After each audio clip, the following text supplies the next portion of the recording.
it's very feminine, very female empowering movie, and I think a lot of girls are going to like this movie. I know there's a lot of negative connotation with that comes along with the word feminist. Yeah. I think to me, a feminist is anybody that believes women are awesome and just as equal and just as deserving of things in the world as men are, right? But it was a lot of fun, and Yeah. I like the two main characters. Like I knew they were going to team up at the end. But yeah, it was a lot of fun. So thanks, Shannon, for making me watch this movie. Yeah. Just for like shits and gigs, one of my favorite parts was when they steal the white bitches from the white devils with the dance moves. There are dance moves. They steal the white women. Hell yeah, bro! Frankenstein's dance number. Yeah, it was really bad. I liked it. Honestly, that's my favorite part of the movie. Really? I thought it was so stupid.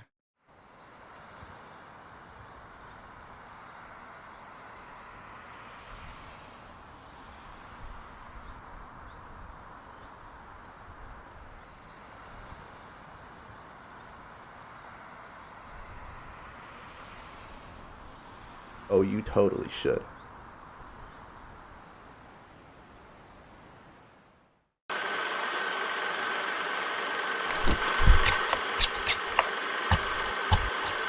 Cinema Rolls Podcast.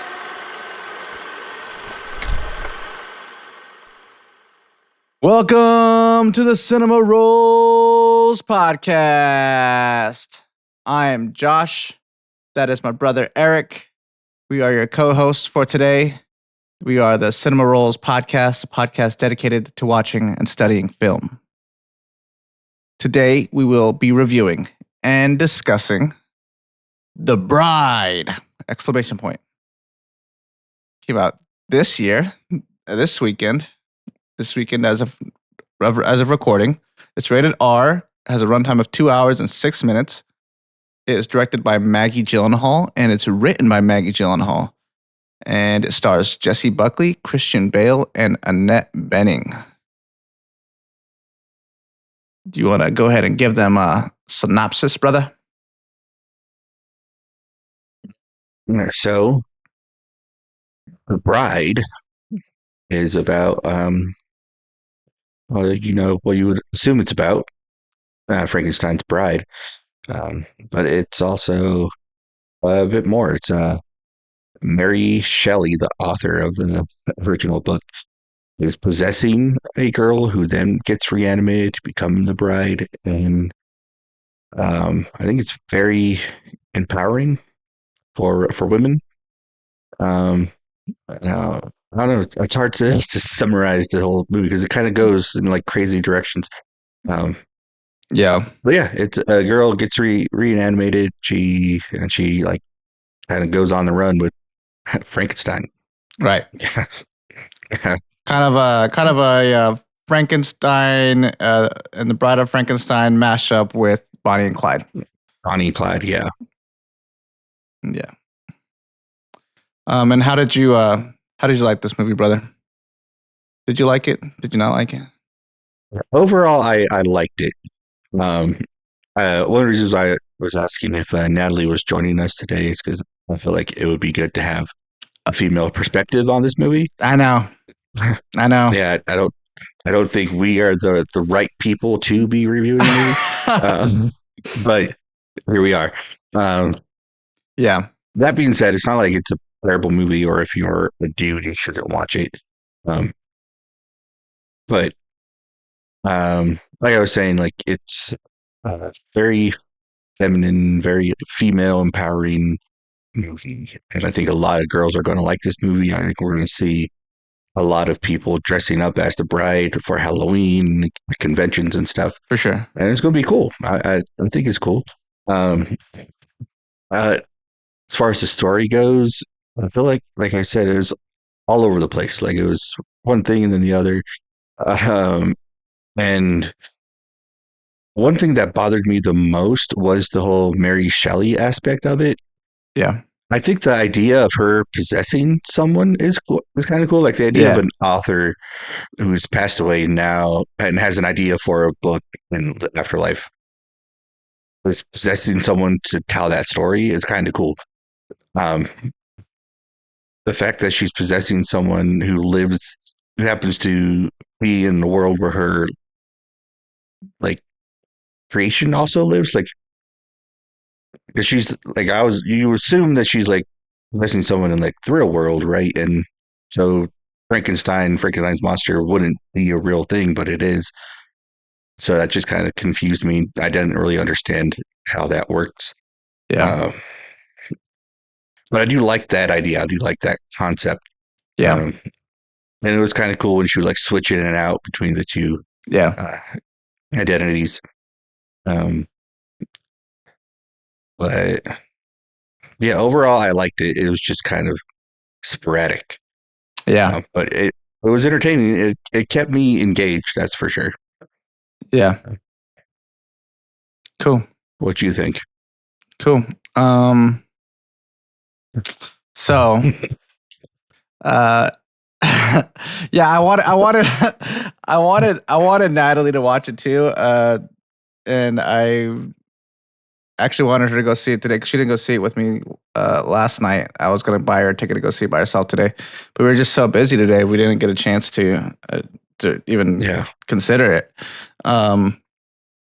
But yeah, it would really be nice to have a female's perspective on this because it is a very feminist movie, and it's and look, I get it, yo, I get it. We live in a male patriarchy in which we have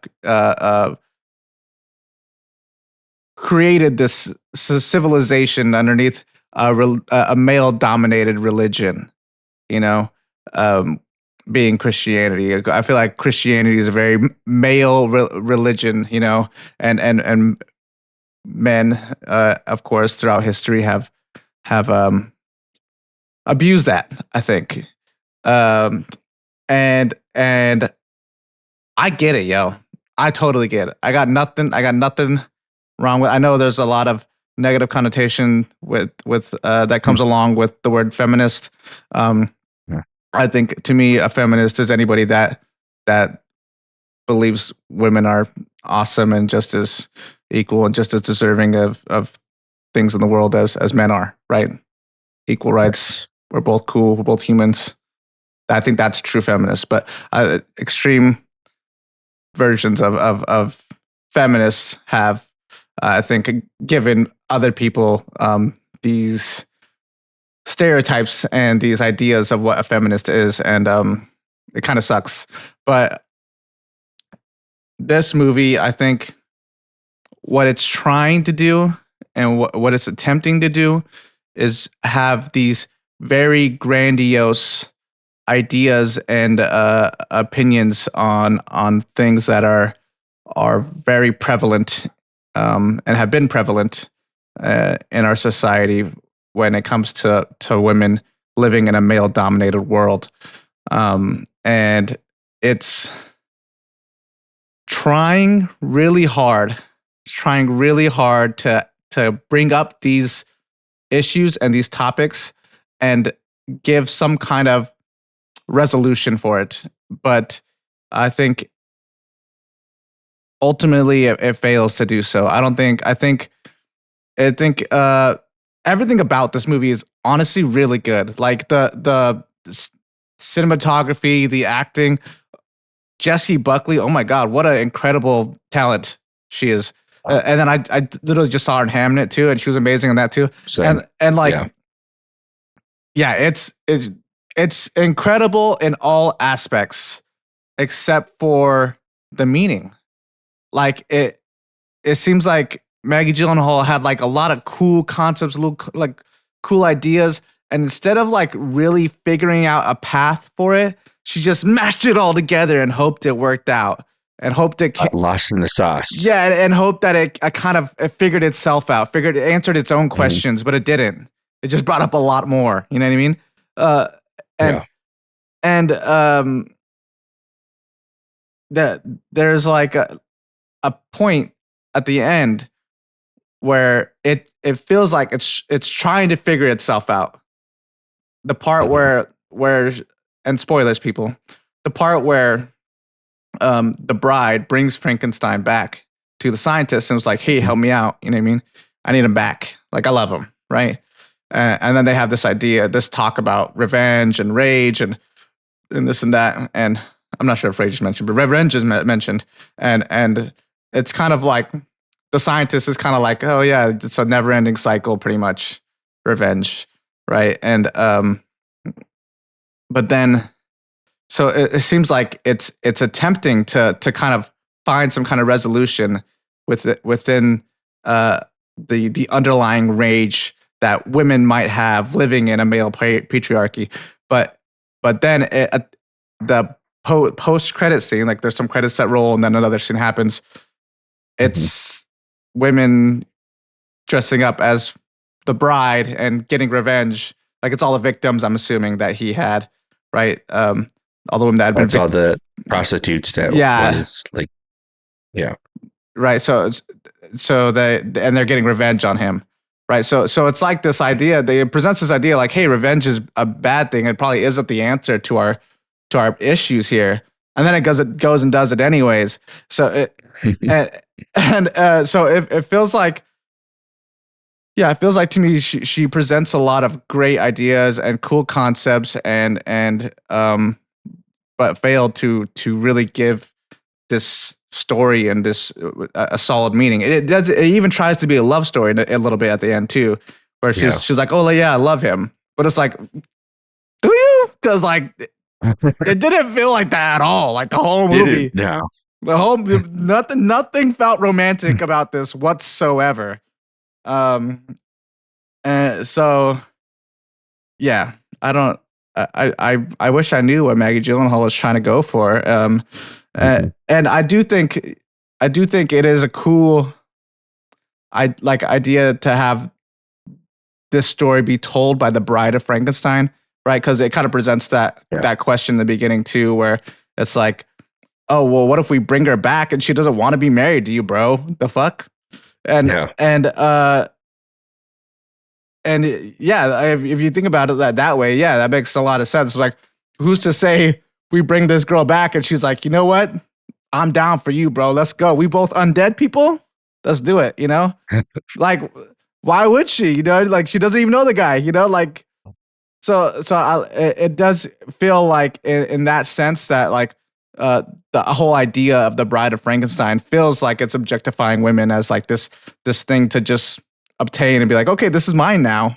I created this thing. Now it's mine. You know. So like it is a cool idea that she's like putting that together, you know? But yeah, it just yeah, I think it was doing too much. She didn't really have a solid path for it. And the dance number, the Frankenstein's dance number, yeah, it was really bad. I liked it. Honestly, that's my favorite part of the movie. You really? I thought it was so stupid. Yeah. That's the dance number and then her like confronting all the guys right after. That part was cool. I thought all of that was great. I thought the dance number was really forced. Like I feel like I could have just not been in it at all, and it would have been fine. It was forced, but I think it's just because I like musicals and big dance numbers that I enjoyed it. I think he had to dance at some point because like he liked all those movies and shit. But like I like those movies. It just felt like really forced in there. Like I felt like it just did not need to be in there whatsoever. Yeah. Yeah, but the part afterwards was awesome, where she was calling everybody out, all the elites out for being fucking perverts, pretty much, like assholes and perverts and greedy assholes, mistreating women. Yeah, that was awesome. Yeah, but yeah, I didn't. Yeah, and then I watched an interview with Maggie Gyllenhaal just like not that long ago. Just to kind of like, I was like, maybe she'll have some kind of solid answer, you know, maybe I'm missing something. And I think I'm right about this because she, at one point, the interviewer is talking to her about the movie and how they did test screenings and stuff. And she was like, yeah, the biggest thing feedback I got back from a lot of people that were watching it was that it was really violent. And she's like, and I don't really understand why that's important. I feel like that's beside my point, right? And the interviewer goes, I think it's more the rage behind it, which is what I really got out of it. It was like, feels very rageful. And she, Maggie's like, she's like, oh yeah, like rage was something I talked about a lot with this movie. And she was like, I had this teacher who used to say that rage was an umbrella, right? It's not about what it's holding up above it. It's about what's underneath it, right? The underlying thing beneath the rage, right? And she was saying that when I was making this movie, I was really, curious with what's underneath that umbrella. And then they kind of touch on it a little bit. They try to touch on it. They even at some point in the conversation, it goes back to the what's underneath the umbrella thing, right? But she still doesn't give a fucking answer as to what the fuck is under it, right? And I think that's what the movie is missing, If she could have just gave like a solid opinion or answer as to what was underneath the umbrella of rage, I think it would have been really good. Yeah. Yeah. It definitely had a lot of potential. And it's not like it's a bad movie. Like, it's very well made. It's just, I don't know if there was a clear idea as to what you wanted the movie to tell, like what exactly was the point. Yeah. Yeah, I think it's missing a point. I think it wants to have a lot of different points. Yeah. Right? But I think had she just kind of just laser focused onto one of them and then made that the meaning of the movie, then I think it would have been really good. Like if she wanted to make a love story, she could have made it a lot more romantic. But like the reason why it's not romantic is because like there's not a single good guy in this movie, not even Frankenstein, right? Because Frankenstein, one, he just wants to bring back this lady back to life just because he's lonely, and then he wants to like kind of use her to cure his loneliness. And in a way, he's objectifying her, right? And then on top of that, he lies to her throughout the entire movie. Yeah. Like, oh yeah, I totally knew you before we were married before. The fuck? Just lies to her.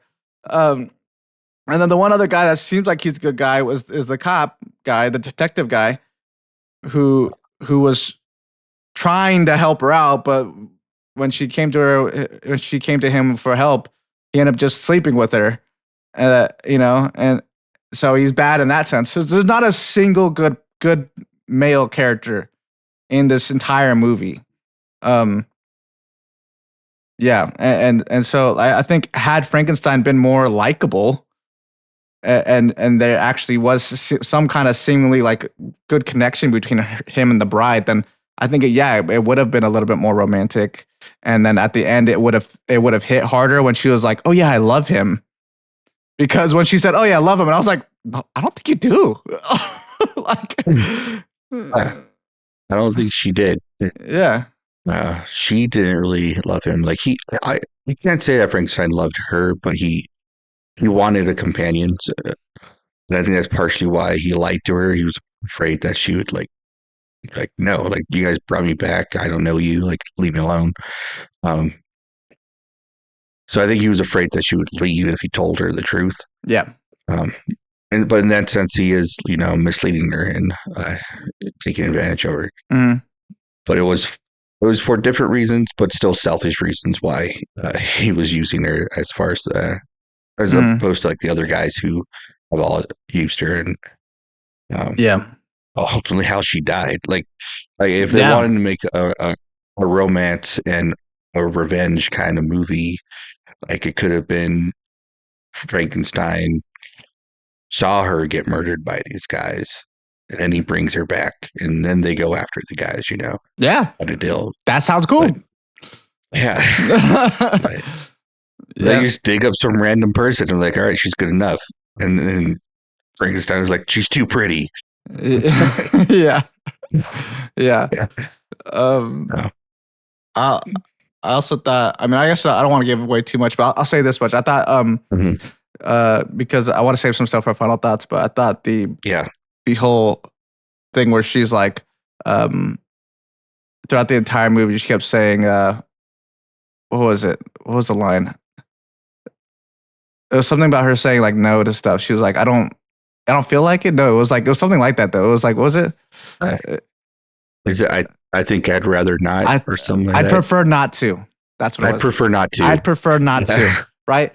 And I kind of like her saying it throughout the entire movie. It does get kind of repetitive and annoying, but the whole idea I think is about consent, right? Yeah. Everyone keeps trying to force her to do all these things, and she's trying to like be her own person. She wants to be able to have her own choices, and in that sense too, it could also be very like about pro-choice too, like just being able to, have what's the word?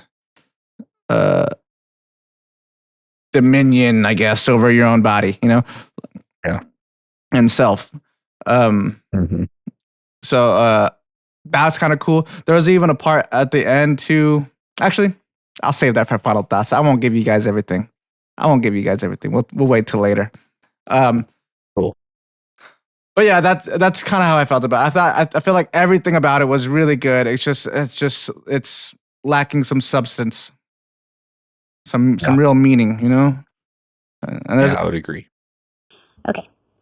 So I honestly really liked this movie, The Bride. It was pretty interesting. Rating-wise, honestly, give it like a 7 out of 10. I initially was a little bit harsher. I wasn't about to give it like a 6. And it has nothing to do with the acting. Acting is great. The cinematography was great. I loved all the shots, of course. Jessie Buckley, was amazing. Christian Bale, it's always effortless for him. But it was just like the film everywhere all at once. It was like everything everywhere all at once. It was just a little too much going on for me, and like I was like trying to pick up what Maggie Gyllenhaal was like putting down, but it was just difficult at times. There were a couple times, midway through the movie where I'm just like, okay, I understand this. I am understanding the message, not falling on deaf ears, but like, where are we going with this? Is it like just like a monster movie film? Is it like The Fated Lovers, Romeo and Juliet? Is it like a horror? Is it, like romance? So I feel like it's like a lot of things all mixed together. Is it like a love letter homage to Ginger Rogers and Fred Astaire? Like, I don't know. So I kind of have a little, chicken scratch notes on it. So I would just call this movie a twisted punk retelling of a beloved gothic classic. With a mix of like the Fated Lovers trope, Fred Astaire, interwoven between there as well. Add in the feminine perspective and point of view of how women, we're seen as just kind of like titles to men, to put it bluntly. Like we're always kind of seen as like the trophy, the subservient wife, and the need to find and create our own destiny and image in a misogynistic and patriarchal society that honestly attempts to keep the feminine urges suppressed and limited. And, we have the feminine rage, Ida acting out and seen as unladylike, the whole like scene, spoiler alert, one of the opening scenes while she's in the restaurant and she's just like almost seems like she just snaps. But I liked it. I feel like maybe if how we focused a little bit more on that, or just, kind of, concluded with that, it's very obvious that's just like kind of like the main point of the story. But I just was kind of just, still fell a little flat for me because even though while the acting was amazing with everyone else, like the story itself just seemed just a little bit too much everywhere and doing too much. Other than that, though, I don't really have too many points for it. As a woman, obviously myself, I do understand the movie. I understand the feminine rage. I can feel it. I empathize with it often. I myself have been, I want to say necessarily a victim, but I have definitely encountered a lot of that in my life, both in the workplace and the military as well. It kind of sucks that even in 2026 that our accolades are still kind of seen as just kind of like, oh, whatever, But yeah, but it wasn't necessarily my favorite movie, but I honestly would not mind watching it again just for funsies, to be quite honest. Unrelated, I guess, kind of to the film, maybe kind of a little bit. I actually really did love the music, though. I love the dance sequence. It was kind of seen as corny to some people. I liked it. I grew up watching many dance films and musical theater. I have a fond fond memories of watching, Follow the Fleet and other Fred Astaire and Ginger Rogers films. So I thought that was pretty cool too.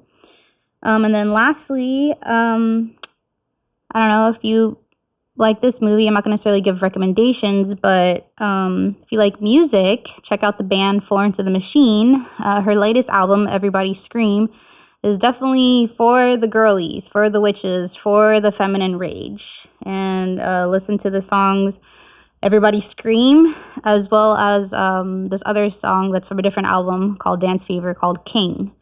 I am no mother, I am no bride, I am a king. Monstrous. But cool beans. Do you want to move on to ratings? Yeah, we can do that.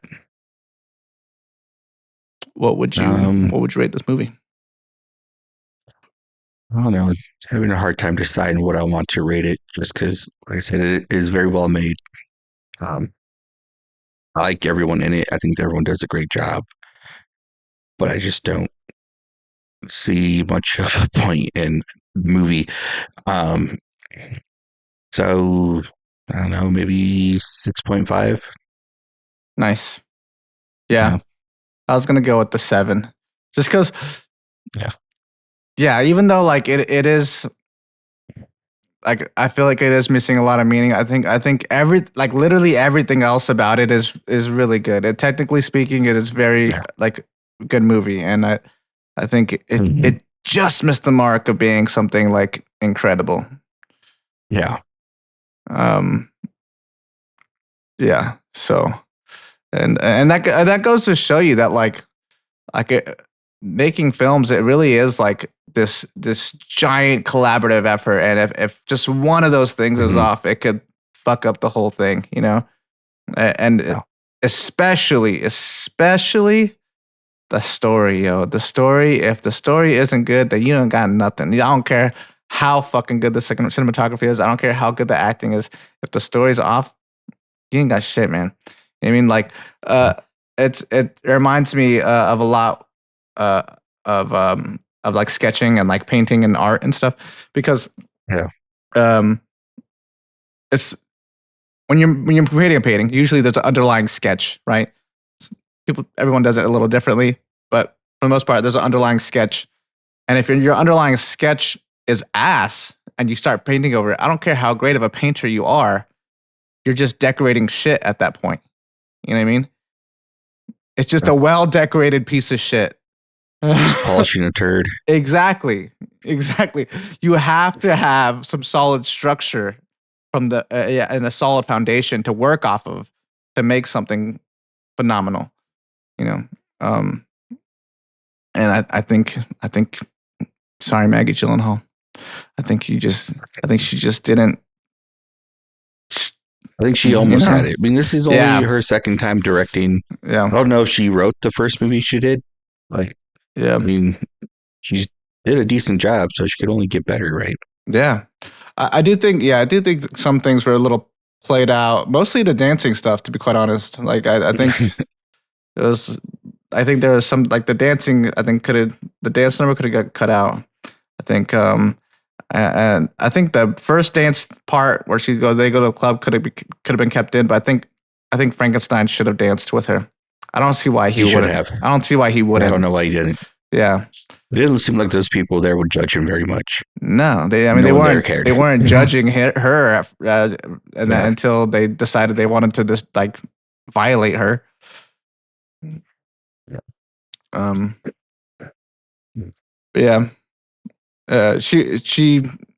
The bride, though, I think is going to be like a very cool, like, feminist icon. You know what I mean? I think you know how I guess we weren't alive when Taxi Driver came out, but in the 80s, people would dress up like Travis Bickle, like, because like Taxi Driver became like an anthem for the incels, kind of like how the new Joker movie came out, like became like a little bit of an anthem for the incels. I think this is going to be like an anthem for the feminists. You know what I mean?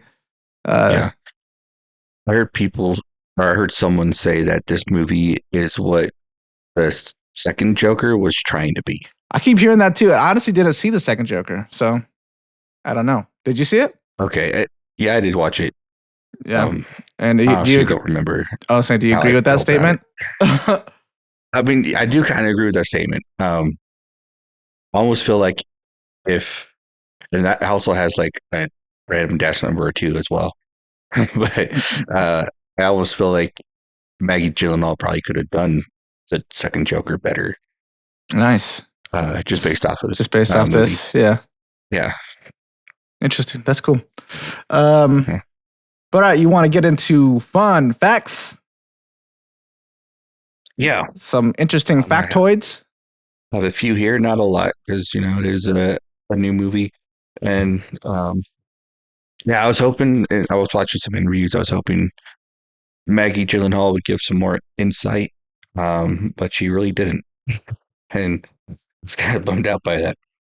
But first, Christian Bale, when he was given the script, he thought he was given the wrong script because he read it and he felt that it should have been, or that it was a indie movie.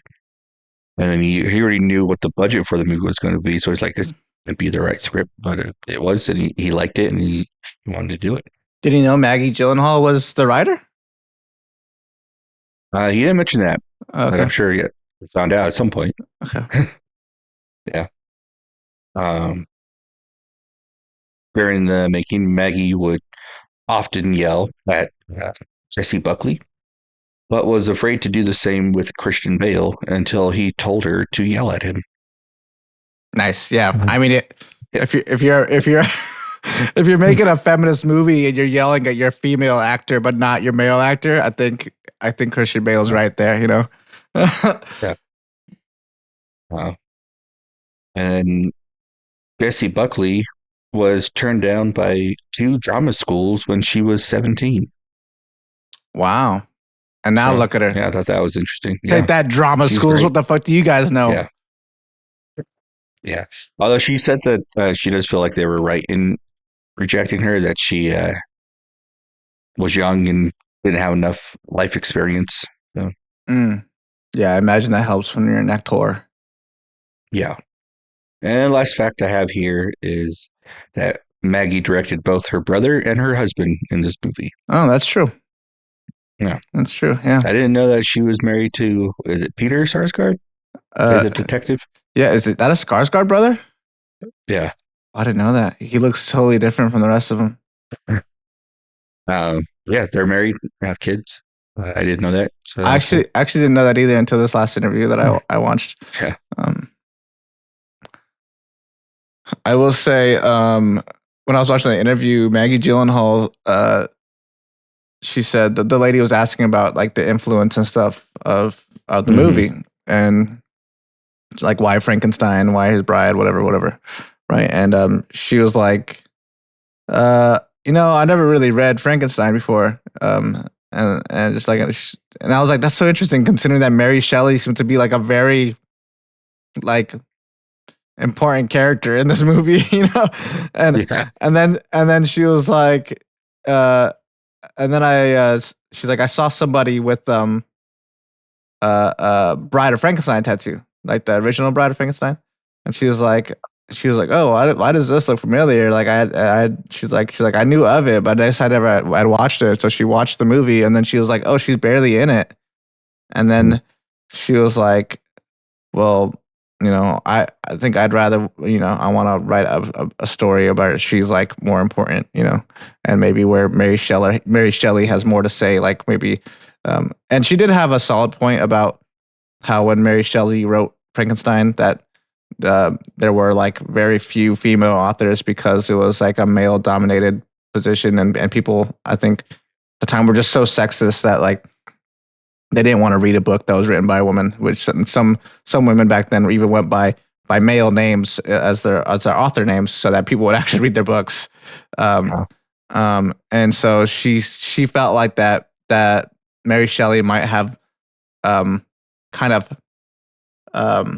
cut back a bit, like maybe she had more to say than what she wrote because she was afraid to say it and afraid to think of what that current society would think of whatever she might write coming from a woman's perspective, you know. And I think that's a solid like thing to assume.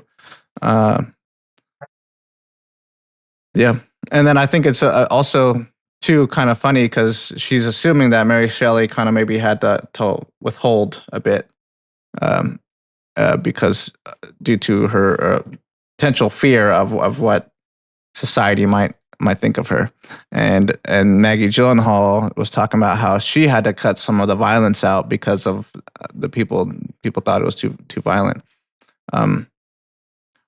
One thing that I thought was a little annoying was the interviewer's like, I wonder if you were a male director, if people would still say it was too violent.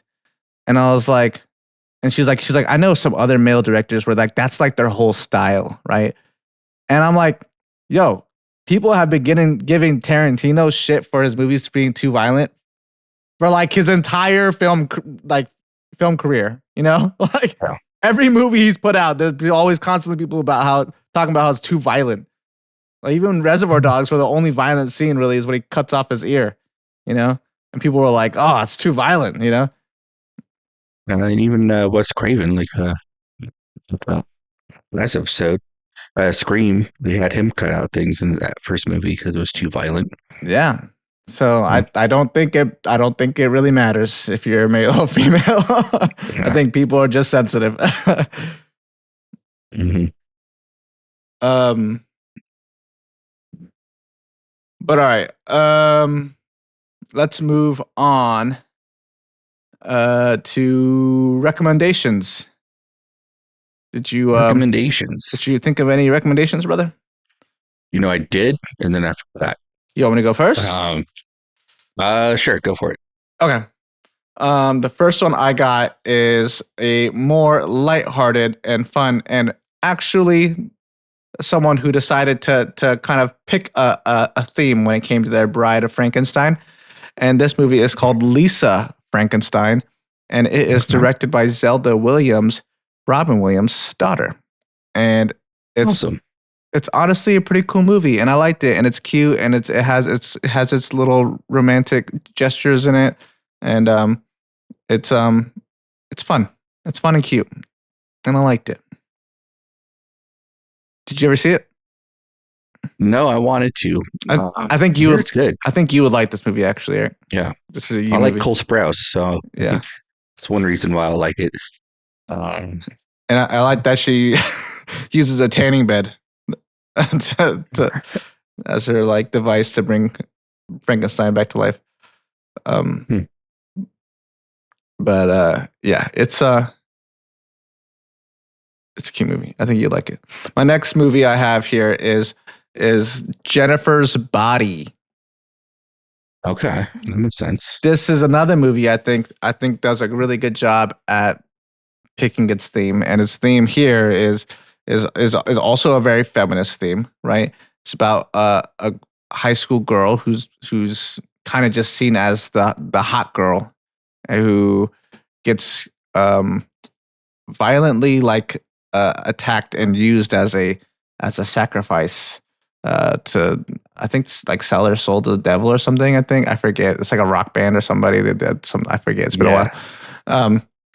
And she comes back as like a succubus. And right, she was supposed to be an offering to Satan so that the rock band become famous. Right. But they needed a virgin, and she wasn't. She was not. So she became a succubus, basically. That's right. Solid movie. I honestly. saw that movie once in theaters, and it was underrated due to one specific reason. Eric, you know why? What's that? It was poorly marketed. It was marketed as, here's a really hot girl movie. Megan Fox is in it. Go watch this hot girl movie. And it was advertised to the men, and it was supposed to be advertised to the women, Eric. It was a feminist movie marketed to men, and men went to go see it, and then men said, this movie sucks. But really, it's a solid movie with a great soundtrack. Okay, there you go. There you go, people.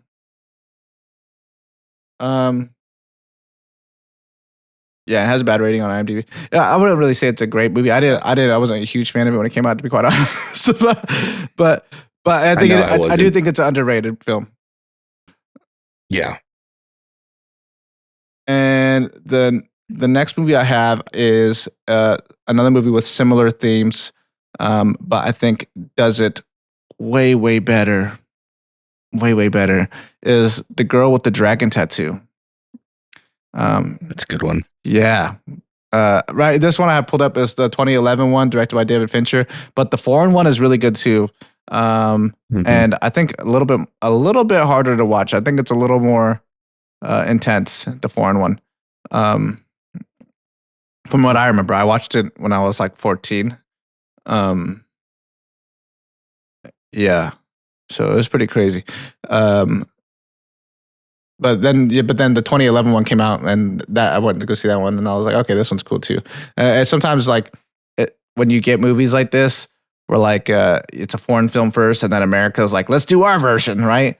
Sometimes the American version sucks, but I don't think this one is that. David Fincher is amazing. And yeah, if you don't know this movie or haven't seen this movie, it's about a girl with a dragon tattoo who is very like very much in poor circumstances and gets abused by her therapist and a bunch of other people in her life, and this journalist starts to kind of help her out. Yeah, and that's without giving too much away, but it's pretty good. And that's a very solid revenge film. And I think in this movie, the revenge feels, even though it's violent, feels more satisfying. And I think it's because the revenge was kind of the main thing. Kind of we're opposite in this movie, where this movie didn't know what it wanted to be. So like at the end, right, with the post credit scene, you see them getting their revenge. It's not really that satisfying. Like you're like, all right, cool, fuck that dude. You know what I mean? But like that's about it. You know what I mean? Yeah. And one of my favorite revenge stories that involves a female lead, it's called Kill Bill. Kill Bill Volume 1 and 2. They're both great. Yeah, if you guys don't know this movie, then what are you even doing watching our podcast? You know what I mean? Go watch a movie. Yeah. So I won't say much about that one. Everyone knows that movie, and everyone knows I love it. And we'll move on.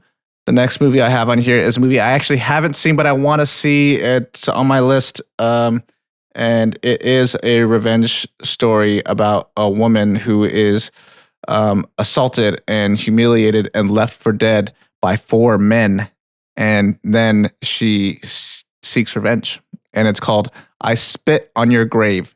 And it came out in 1978. And it's kind of a grindhouse horror film. And yeah, it seems pretty cool. I first heard about this from a feminist YouTuber. Feels weird calling her that. Feels like negative, but like she it's called Girl on Film is her YouTube channel, and she pretty much just talks about movies from a female perspective, and it's really cool. She had a whole episode recently come out about labyrinths and why women always go into labyrinths. It was super informative. Very interesting. I'll put like a little link up there that you guys can click on to go to her channel because her stuff's awesome. But yeah, I heard about this movie from her, and ever since it's been on my film, on my film list. And yeah, that's it for me. That's all my recommendations. Did you think of any, brother?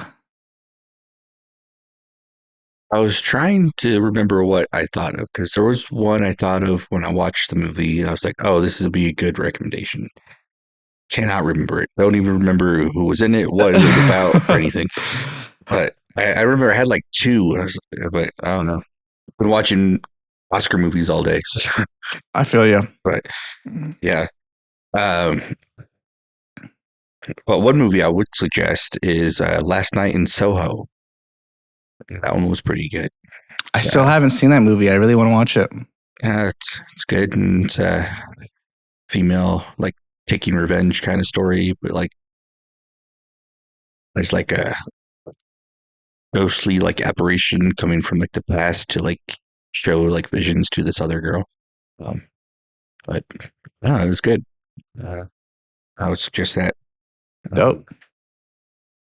Yeah. Very cool. Sorry, I don't have more, but yeah. That's all right. If you think of any later on, You know what would be a good one? I was going through. I just have my like movie library up, and I was going through that. But it's right here. Sucker Punch. Oh yeah, Sucker Punch. Yeah, that's a good one. Sucker Punch would be a good recommendation. Yeah, Sucker Punch is cool. Because it also kind of is all over the place. It is all over the place. And there's some dance scenes in it. Sort of. Dance scenes. There was actually a whole like musical number that was cut from the movie. Oh. Oscar Isaac sings Love is Drug. Okay, cool. Yeah. But that's a good one too. And that's another movie too where it feels like it just missed the mark. Yeah. You know, it could have been really cool. It wasn't. Yeah. Visually very cool, but that's about it. The first movie that I know that Zack Snyder wrote himself. It wasn't just an adaptation. Yeah. I think Zack Snyder's a great cinematographer. Yeah. And I think it's unfortunate that his first movie was 300 and it blew up, and it was, and I still love 300. And it's unfortunate because I think ever since then, people have set the standard for him, and every time he doesn't reach the mark of 300, now he's just considered a bad filmmaker, which sucks. Oh. But anyway, let's move on to the bucket pool movie that we pulled last week. Is that where we're on right now? That's where we're at. Cool. All right. I'm actually really excited to talk about this. Last week we reached into the bucket, that Galactus bucket back there, and we pulled out RRR, or as I like to call it, and it came out in 2022. And it has a TVMA rating, which I don't really understand. Maybe it's because it's an indie movie. They have different. It's not. They don't give it R, PG-13 or something. I don't know. And it's directed by S.S. Rajamouli, and written by Vijayendra Prasad, S.S. Rajamouli, Sai Madhav, Burra, and it stars. And what is up with the initials in front of these names? N.T. Rama Rao Jr. and Ram Charan and Ajay Deving. There you go, guys. Yeah. What did you think about this movie, Eric? I honestly liked it. Yeah. Yeah. It was long, like I was afraid of, and it was also kind of all over the place, pretty like wacky at times, and there's a couple dance numbers, but kind of to be expected with the Indian film. But it was a lot of fun, and I liked the two main characters. Like I knew they were going to team up at the end. Yeah. Like I was waiting the whole time to find out like what the backstory to the other guy was, because like he's not just doing this because he hates like his own people. Like I need to know why he's doing this. But it was cool to once you finally got there and you learned, and then they finally team up and take on the British. Yeah. Yeah. But yeah, it was a lot of fun. So thanks, Shannon, for making me watch this movie. Yeah. No, yeah, I agree. I kind of went in. I want to say I went in with low expectations, but I just went in knowing that it was going to be very exaggerative and very silly. And but what I didn't expect was for it to have so much heart. It had a lot of heart. Yeah, it had a lot of heart. Yeah, sometimes maybe a little too much on the heart, but I liked it. It was. Is that why the Indian kid in Captain Planet, his power was heart? Maybe. But yeah, it's the most bromance movie I think I've ever seen.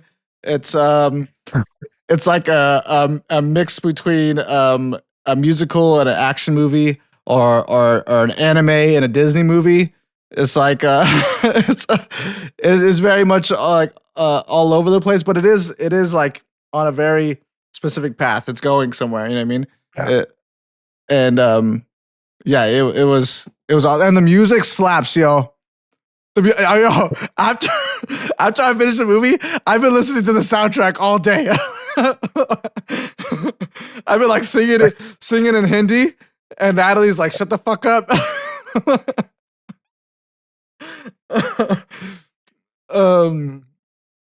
But yeah, it was awesome. One of my favorite. I think my favorite sequence was when he's running away from the tiger. That shit was cool. Oh yeah. Cool. And then just for like shits and gigs, one of my favorite parts was when they steal the white bitches from the white devils with the dance moves. There are dance moves. They steal the white women. Hell yeah, bro. Yeah, I feel like that's a fantasy right there, you know. But it's it's fun. It's fun though. I like it. It's wishful thinking, you know.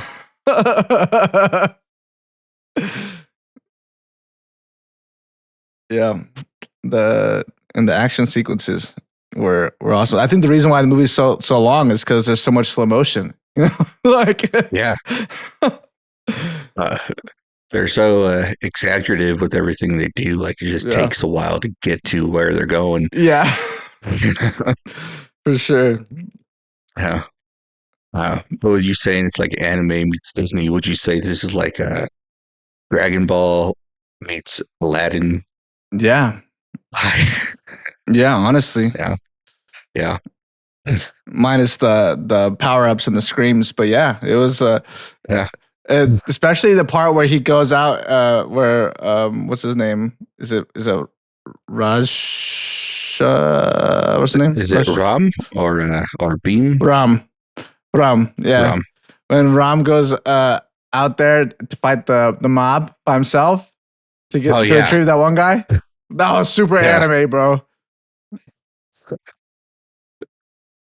I do like that part when like they've all jumped on him and their camera's like inside, like that was cool.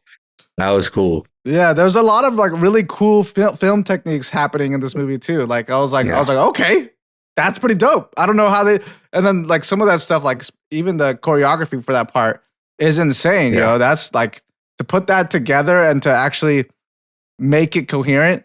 That's actually really hard to do. I was actually really impressed. The CG wasn't great. It wasn't as strong, but I think that goes to show you how well of a movie it is. Like, even though it may not have, I don't know if it's a budget thing or if it's just because it's an Indian movie. If they don't like have same like talent as far as I guess I don't know, but either way, like they don't need the like best of the best to spend like billions of dollars on CGI to tell a good story. Yeah, I agree. I will say too that this movie made me want to work out. Yeah. When he's pulling the ropes together and he has a tiger and he's like, I was like, I need to go hit the gym right now. You think you can pull a tiger? Hell yeah. I'd like to try. Yeah,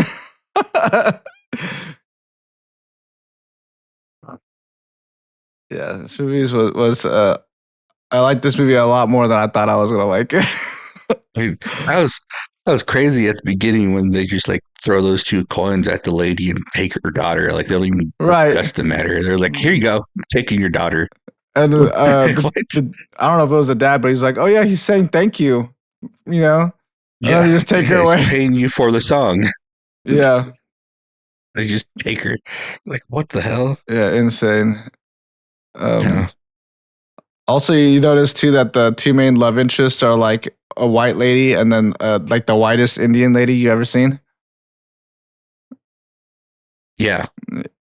I'm not too savvy on this, but I have a couple of Indian friends, and they, from what I hear, they're like really big on the light skins. Like that's like their beauty standard, you know. So like a lot of the like famous like Indian actors that are women are usually like light skinned Indians. Just a fun little. I did know that. Not that that's what their beauty standard is. I kind of assumed, but I didn't know that most of their like actresses, like they are pretty like light skin. Yeah. Yeah. Yep. Actually, it's funny because like the Gorillaz album is all Indian inspired, and then I just watched this movie, so I feel like I've been listening to a lot of Indian music. Like, Yeah. I have a friend that I met in college who is like an Indian artist, and he like raps over in India. I think he's kind of a nepo baby. I'm pretty sure his dad like owns like a bunch of clubs over there, and yeah, he's always like putting out music videos and stuff. But I actually want to ask him his opinion on the new album and then also this movie. So I was thinking about reaching out to him about it. But yeah, it's, the main British guy, the white dude, that was Ray Stevenson, right? Yeah, I didn't think he was. I didn't. I was actually surprised to see him in this movie. I didn't know he was in it. Yeah, I wasn't expecting to see him either. R.I.P. Ray Stevenson. I know, right? Yeah. Yeah. The last thing I saw him in was Ahsoka. Oh, right. Yeah, I didn't watch Ahsoka. Oh, really? It was pretty cool. Yeah. We liked it. Cool. Me and Natalie liked it. Nice. But all right, I feel like I could keep talking about this movie. I don't want to take up too much time. Yeah. You wanna move on? Let's do it. All right, time for the bucket pool. All right, what did we get? What did we get? Oh, this is a newer one, and who put this in here? Mason. Mason will be happy about it. Dial M for Murder. Dial M for Murder. Right? Ooh, it's a mystery murder. He commented that on one of our right? I don't know. I think he did. We're so popular and so famous. We get so many comments. Yeah. I don't even know who it was. So many. Oh, it's an Alfred Hitchcock movie. Oh, then maybe it wasn't him. 1954. Grace Kelly. Grace Kelly's in it. Moving on to what we've been watching. Mm-hmm. What have you been watching, brother? I actually was going to ask. I mean, I don't know if there's anything you've been watching that you want to talk about, but do you want to maybe just talk about the Oscar nominations instead of what we've been watching? Because mostly what I've been watching have been Oscar nominees. Yeah, same. Yeah, we can do that. And the first one is actor in a leading role, and we have here are the nominees: Timothy Chalamet for Marty Supreme, Leo DiCaprio, One Battle After Another, Ethan Hawke, Blue Moon, Michael B. Jordan, Sinners, and Wagner Moura, The Secret Agent. Mm-hmm. Now, I haven't seen two of these movies. Same. But who do you think this award's going to, Eric? No, this is tough. There's of the three I have seen. They're all great movies, all on the top list for last year. I think it's probably going to be between Leo and Michael B. Jordan.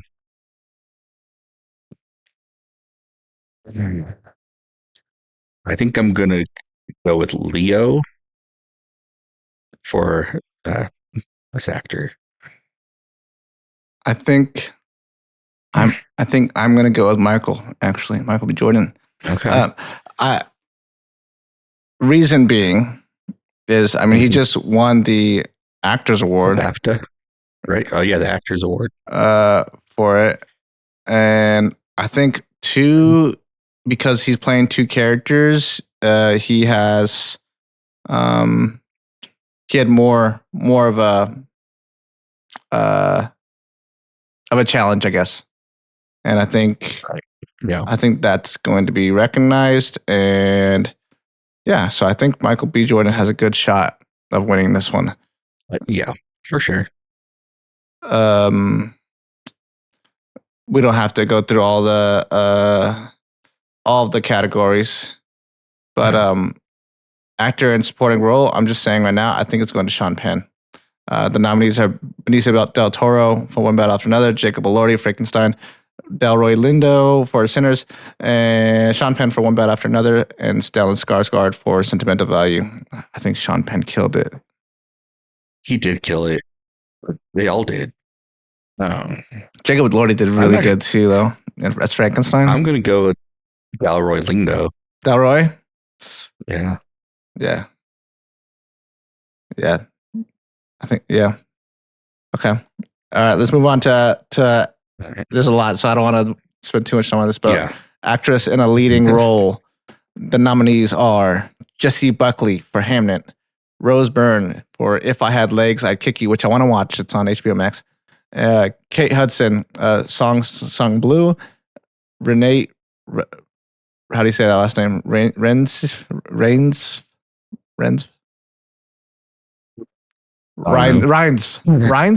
That's not how letters work in English. Rines. I think it's Renee Rines. And for Sentimental Value, and Emma Stone in Begonia. Whew, that's hard. That is hard. I haven't seen two of these movies, but you haven't seen only just one of them, right? And then you're finishing one, I guess. Right, yeah. Renee Rines, I will say, she did really good in Sentimental Value. There's a couple parts where she had to like be kind of very like emotional and like almost angry but sad at the same time. Pretty good. Emma Stone was incredible in Begonia. I really like Begonia. Begonia, yeah. But Jessie Buckley, she was really good in Hamnet. Yo, it was crazy seeing her in The Bride, because like for a second I didn't even realize that was her.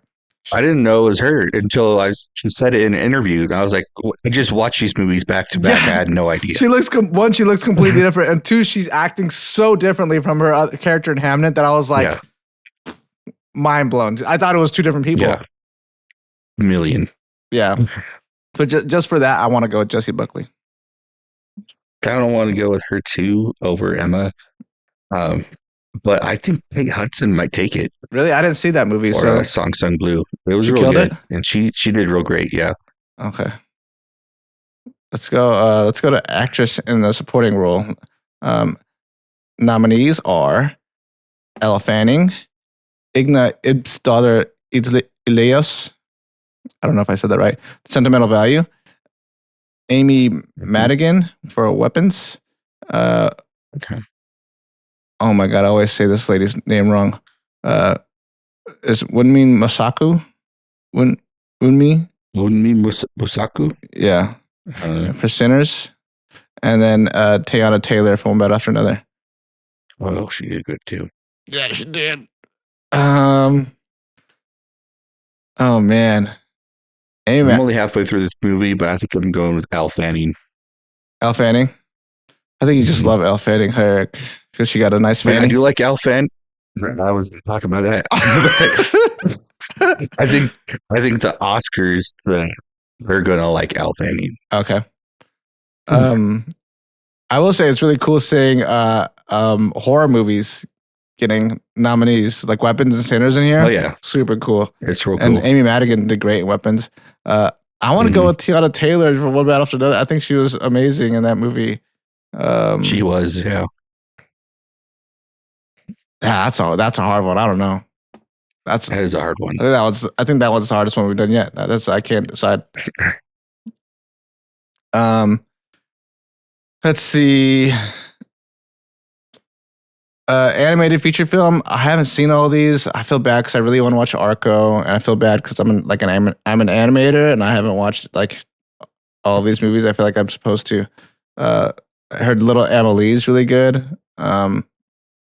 And I haven't got to see Zootopia yet because I was waiting to see it with my daughter, and she just never wanted to go see it with me. So I think now I just gotta wait for it to come out on the Disney Plus. Saw it twice. But I think K-pop Demon Hunters has a really good shot of winning this one. Mm-hmm. I think so too. Yeah, I think I'm going to go with K-pop. Yeah, it took the world by storm, and I feel like just for that reason alone, I think it's everyone's bias. All those old people in the academy is going to be like, "Oh, I heard of that one." Right? Yeah. Exactly. We'll skip the animated short film, even though I want to watch these two and I haven't watched them. We'll skip casting. Do you want to do cinematography? One battle after another. Yeah, Michael Bowman from One Battle After Another. That's my guess. But also, though, Train Dreams, Adolfo Veloso. Train Dreams cinematography was so beautiful, yo. Yeah. All of these movies' cinematography is great, like phenomenal in all of them. Yeah, for sure. Yeah. I think as far as cinematography goes, though, One Battle After Another and Train Dreams are the two that, but also those Sinners too. Yeah. I really like. When you look at it, when you think about it, you're like, actually, yeah. The cinematographer for Sinners, she seems super cool. I want to be her friend. Her name's Autumn Derold Arcapa. But yeah, she seems really cool. She seems really passionate about cinematography. So those three, the last three, I think, are the ones. One Battle After Another, Sinners, and Train Dreams. Huh. You want to skip costume design? Frankenstein. I'm just going to say Hamnet. I'm going with Frankenstein. That's a good one. Directing. The nominees are Hamnet, Chloe Zhao, Marty Supreme, Josh Safdie, One Battle After Another, Paul Thomas Anderson, Sentimental Value, Joachim Trier, and Sinners, Ryan Coogler. Oof, this is the hardest one. This is real tough, actually. I'm going to go with Sinners. That's going to be my pick. I really want Ryan Coogler to win. I think that I really do too. I think that's my why bias. I'm saying it. That is my bias, but I also feel like he has a good chance. He does have a good chance. I really want Ryan Coogler to win. So I'm going with Ryan just because I want him to win. I'm manifesting it.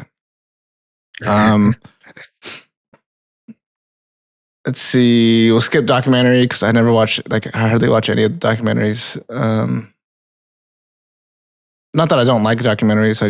I never, the ones that are usually nominated for Oscars, I usually don't end up seeing them.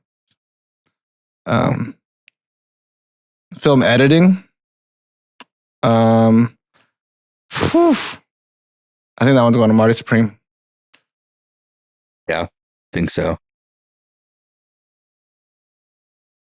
Yeah. F1 was really good too, though. But as far as film, F1 was, as far as the editing goes, I think Marty Supreme might take that one. Yeah. We'll skip the international feature film, but I think obviously the obvious choices here are Sentimental Value and The Secret Agent, considering that they're also nominated for Best Picture.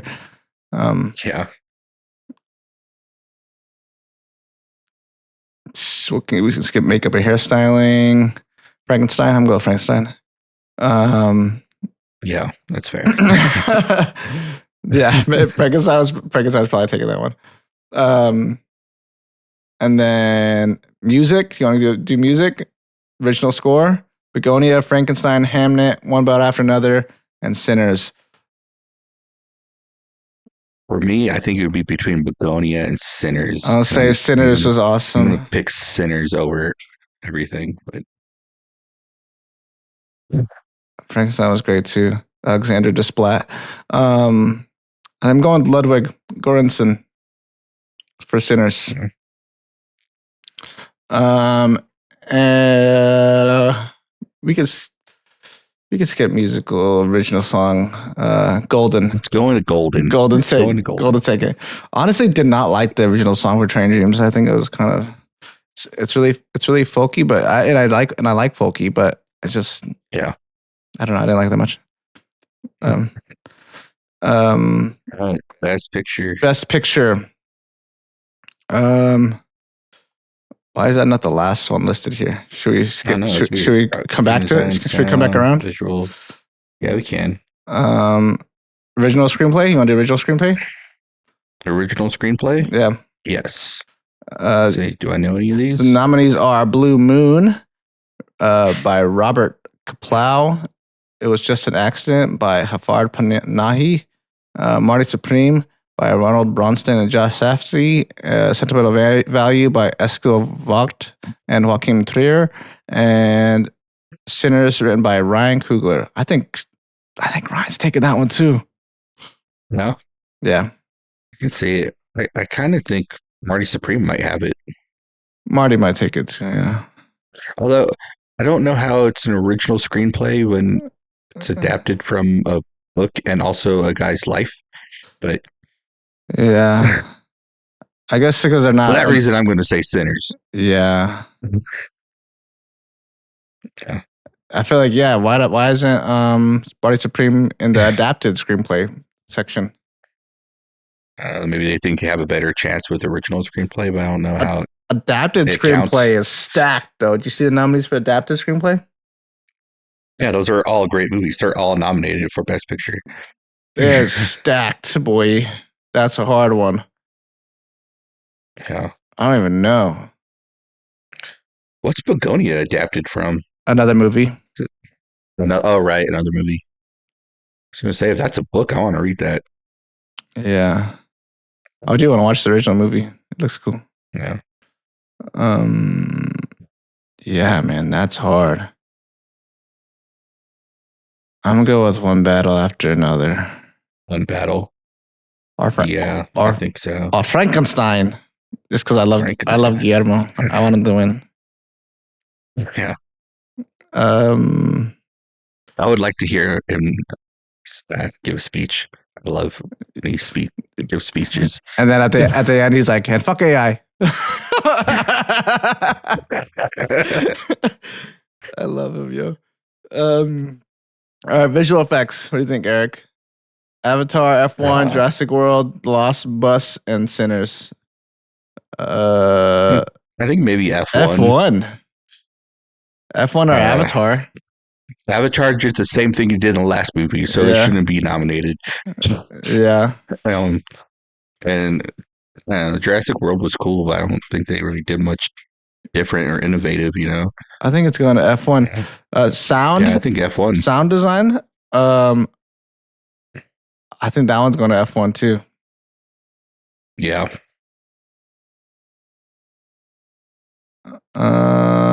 We skip production design.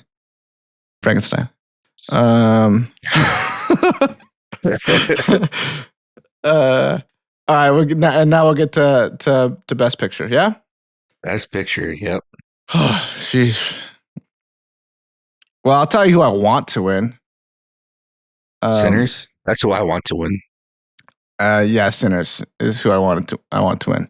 Sinners would be my first choice, and then One Battle After Another would be my second. And this is just purely on my opinion alone.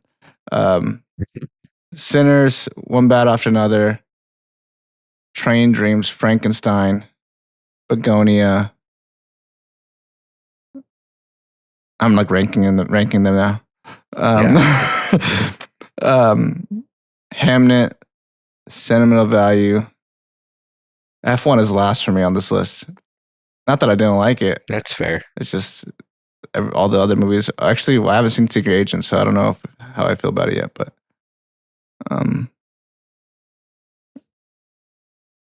yeah, I think I really want Sinners to win. I think it has a good shot. Me too. I think it has a really good shot. Yeah. It's crazy that it's winning all these awards and it came out so early last year too. I know. Yeah. I feel like nobody expected him to be to make such a great movie, like such a beloved movie, and to be winning all these awards. I feel like Warner Brothers is like, fuck, why do we let him sign that contract where he gets all the rights to it after 30 years? They thought he was gonna fail, the stupid assholes. That's so funny. And now they're owned by Paramount. Yeah, so they got sold out. All right. Yeah. So Sinners. Sinners Best Picture. Yeah. I kind of wanted to talk to you about how you felt about the movies you watched so far. But I feel like we just ate up a lot of time with that. We did eat up a lot of time. We're only an hour 15. We're only an hour 15 in. Go for it. Hamnet was good. Sad. I watched that this morning. Yeah, I really liked Hamlet. Both of their performances, like even the kids' performances, really good. Yeah. And Cinema Value, I'm only like halfway through. So far, it's good. Train Dreams, I did already talk about that one, but I liked it. So what else? When did you watch F1? Today. I just watched it today. Okay. With mom and dad watched the last half of it with me. So okay, they liked it. Them, talking to me during. They're like, what happened with this? Yeah. Yeah. But no, I liked it. They liked it. I feel like the parents would like it. Dad movie. Yeah. It was good. I don't know. As far as all the Best Picture nominees go, I feel like this is just a popular movie they threw in, Whereas everything else is a little more artsy and I think a little more deserving of Best Picture. For sure.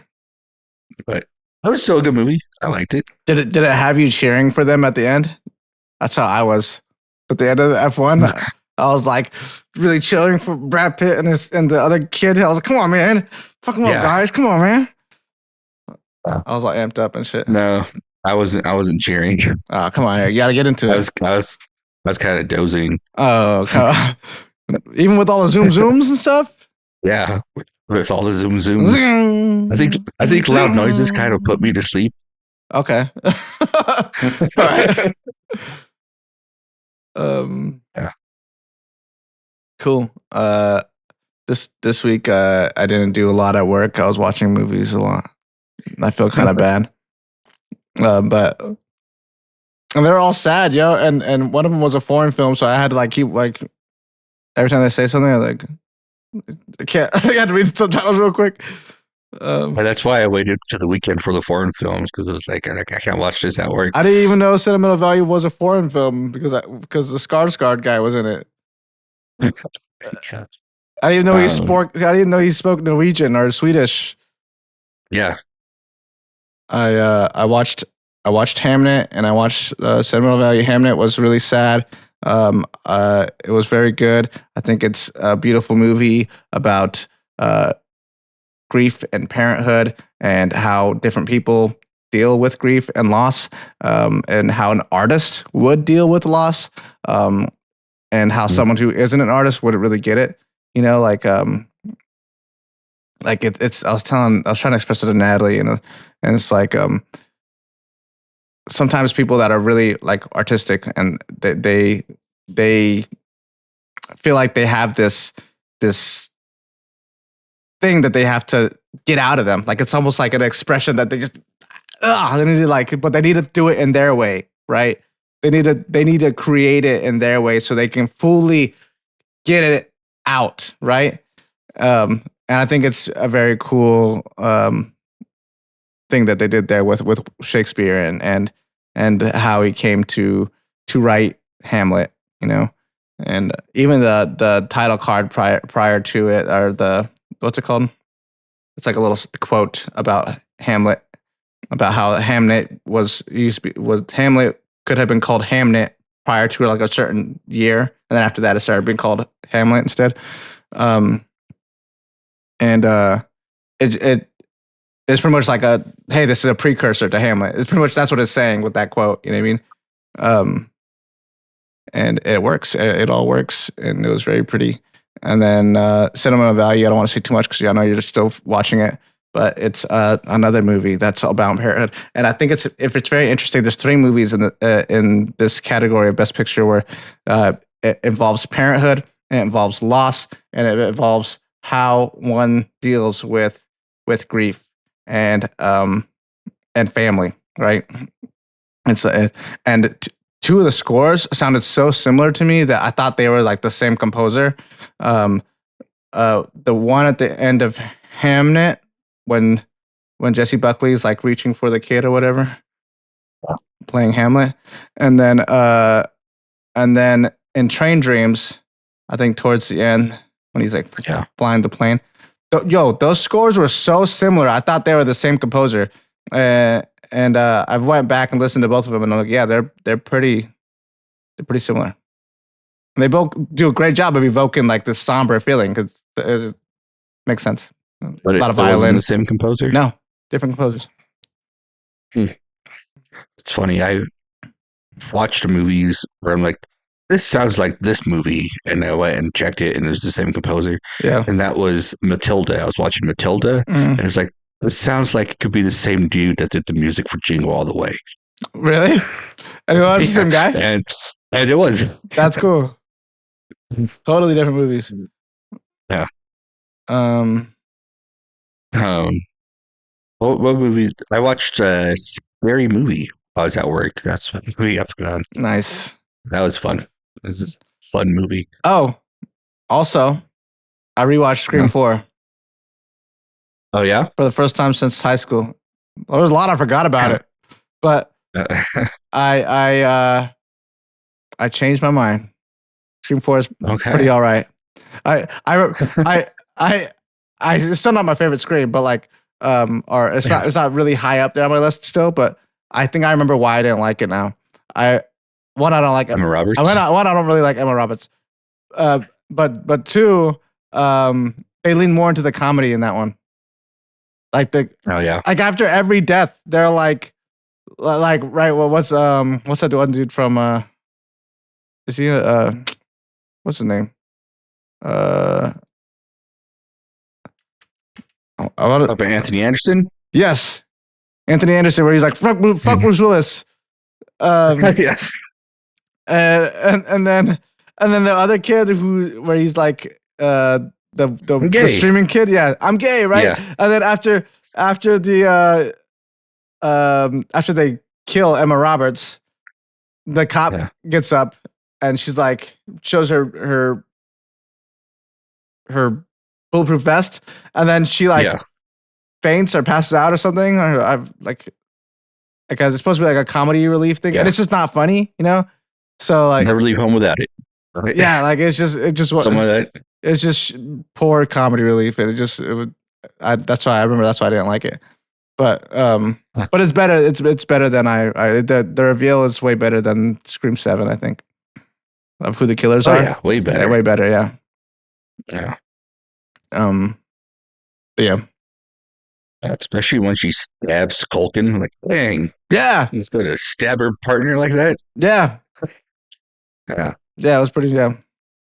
It was better than I remember. And Natalie was like, "Whoa, I didn't see that coming at all." Nice. Yeah. All right. I don't want to talk too much about what I've been watching because, like I said, we've eaten up a lot of time here. That's all right. But let's move on to final thoughts. Unless you have anything else you want to talk about for things you've been watching. No, I don't. All right, final thoughts it is. You have any final thoughts about the Bride?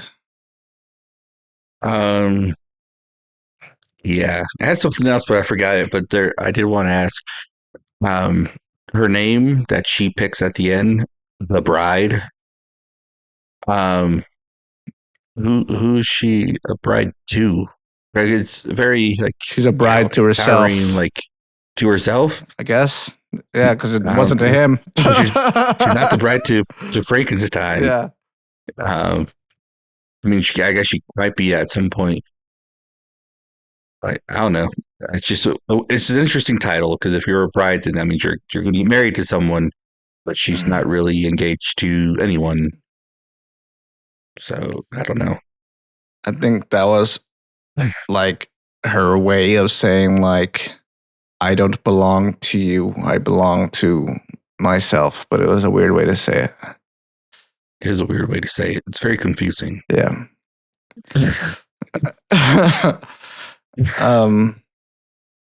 The thing I was talking about earlier was there's a part where at the end where she's talking to the scientist lady after she brings Frankenstein back, and the scientist asks her something, and I can't remember what the fuck she's asking her.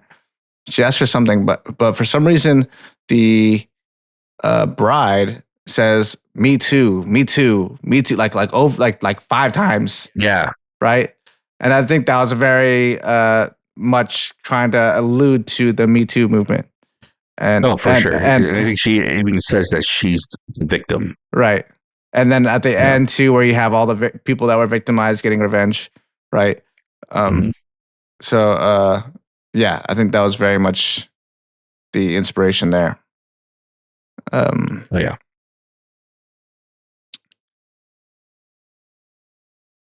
I also feel like Christian Bale was a little underutilized in this movie. A little bit, but I think that's also is intentional.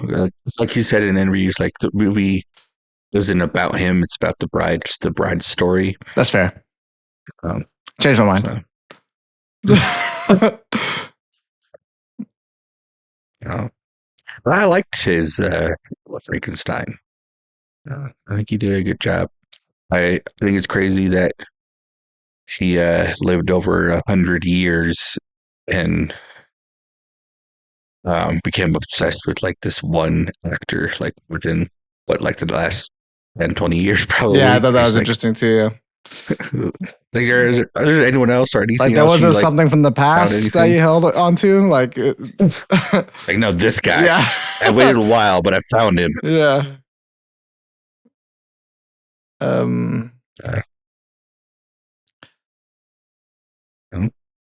Yeah.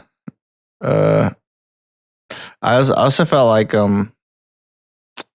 the part where in the club where she gets assaulted and then chased out and then assaulted again was like, not that this movie at all is trying to set itself in realism, but like I felt like that was like, I feel like I've been to a lot of clubs, okay, like all over the world actually, not just here in America, you know, and like, yeah, there are some weirdo dudes and there are some asshole dudes, you know, and they will like part of the reason why I don't like clubs. I don't like the whole idea of like a lot of guys just think it's just a place for them to just go up and like grind and hope that it's okay. Like they just go up and do this and then they just hope that it's cool. It's wild.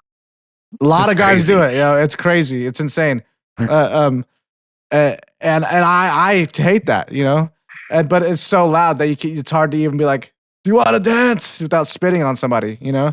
Yeah. So like, I don't like clubs, but I've been to a lot of them because I have a lot of friends and especially in the Navy that they wanted to go to clubs and shit.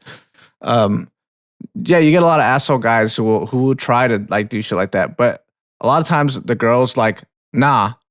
And even if the guy is still trying to, there's usually somebody that's like, hey man, back the fuck up, you know? So there are good people out there, okay, guys? There are good guys out there that will stick up for a woman who's being assaulted. And I feel like in that situation, you know, Frankenstein was supposed to be that guy. For some reason, he was really slow to it, you know? Like, he was like... Took him a minute to, like, stop it. For a while when she was on the dance floor, he was just sitting there like... Yeah, I was surprised he didn't get up as soon as another guy tried to dance with her. I know. Like, that's my bride. And then even too, like when they're walking out and they just like take her away from him and they start like assaulting her. Yeah, he's like, he got punched from behind. But like, as soon as they would like, you know what I mean? Like, I feel like Frankenstein is supposed to be like this protective creature in a way. You know, he's like a monster, like a gentle giant. You know, He's the Hulk. yeah. You know. I don't know. I don't like that depiction of Frankenstein where he's just kind of like a passive pussy, you know? Yeah. I mean, he did shoot that cop, though, but also he took a while to do something about that cop as well. I know! Meanwhile, his just hiding. love Like, I'm is, sick. yeah, the love of his life is getting assaulted. He's come on, man. Come on, Frankie. Come on, Frank. Yeah. Bela Lugosi would never. Bela Lugosi. Oh, that's not Bela Lugosi, huh? No, it's Boris Karloff. Boris Karloff. My bad. That's Dracula. He would throw a child in the lake, but Dracula would. Yeah, he would throw a little girl into the lake, though. that was crazy. So wild. Uncalled for. That's because he had the wrong brain. Remember, they gave him the. I forget what brain it was. Oh, yeah. It wasn't the good one. The dumb person brain. Yeah. No. Do you have a favorite depiction of Frankenstein's bride, Eric? Have you seen the Bride of Frankenstein? With I have not seen Elsa the Bride of Lanchester? Frankenstein. I haven't either, but I like all the art that comes out of the Bride of Frankenstein. Like, I feel like a lot of people draw her same. very, very well. Like her hair. Yes. And then it usually has like a little lightning bolt going through it. Yeah, Super cool. it's cool.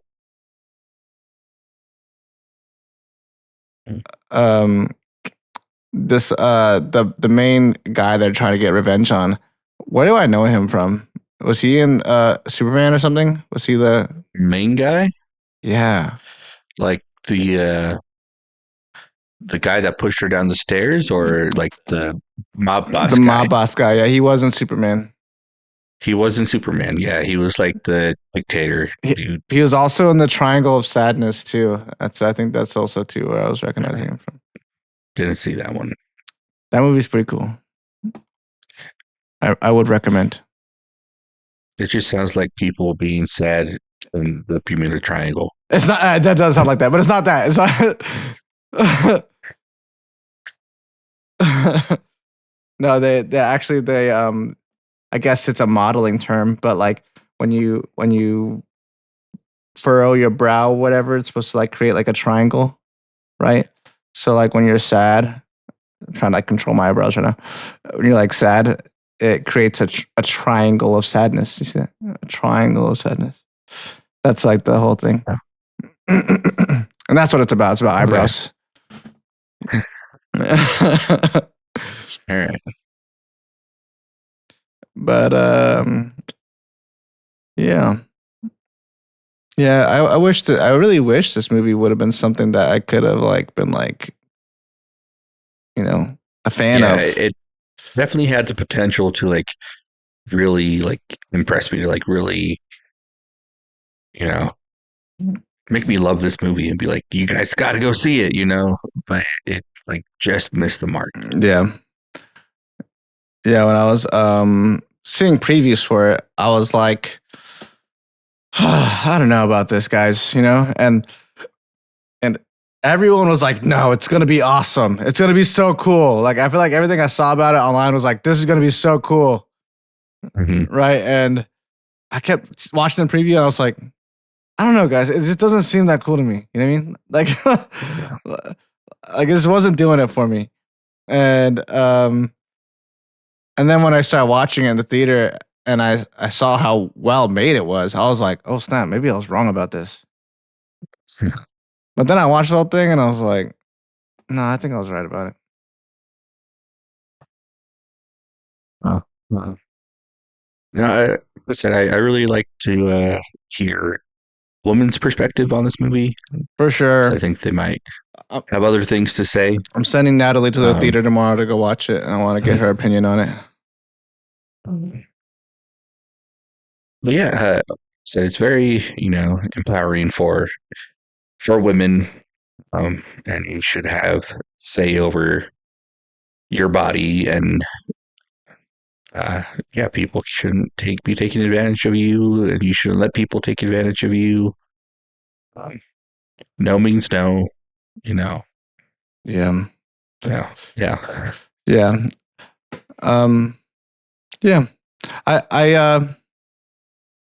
I get it. Yeah. I know people like there's gonna be some women and some feminists out there that are gonna see me say, I get it, and they're gonna be like, no, you don't. You're a man. And I know. I as much as I could possibly get it, I get it. You know what I mean? And being someone with a mother and a sister and a daughter and a girlfriend, yo, I get it. I get it, bro. You know what I mean? Like, but I also think too, there's a giant narrative that's happening via social media right now that is only fueling the loneliness epidemic that is happening. And it is this us versus them mentality. And it sucks, yo. It happens on the men's side too. It's not just a woman thing. You know what I mean? Mm-hmm. There's the red pill people. The misogynists. Incels are crazy. The incels, yeah. It's insane. It is insane. Mm-hmm. And yeah, I think people just really need to get offline and go join a club. Join anything you're interested in, bro. There's a club for it. I'm sure. There's some kind of community around it. Go meet some people. Go talk to people. And develop some friendships, and then through those friendships, I'm sure you'll meet a girl. I'm sure you'll meet a guy. You will, and then maybe you might find some kind of faith in humanity again. You know what I mean? But it's this movie. I was really hoping it was going to end with like, hey, you know what? We need to just stay strong and fight the fight. Without causing a revolution, but and without causing a riot, I guess I should say. A revolution isn't necessarily a bad thing, but without causing a riot. But I feel like the way the movie ended, it was like, go fuck him up, ladies. Go murder your husband. So I feel like it only fuels like us versus them mentality, and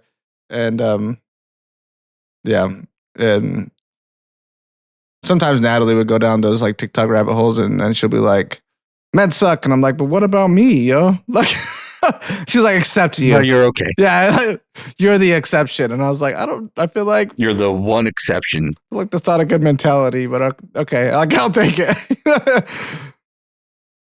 Yeah. Well. Yeah. But anyways, women, we love you. I love you guys so much. You guys are amazing. You guys don't get enough credit for the things that you guys do. The children you guys have to bear. The monthly hormonal thing that you guys have to go through. Our hormones, men's hormones, they're regulated daily. We're cool. We're chilling every day.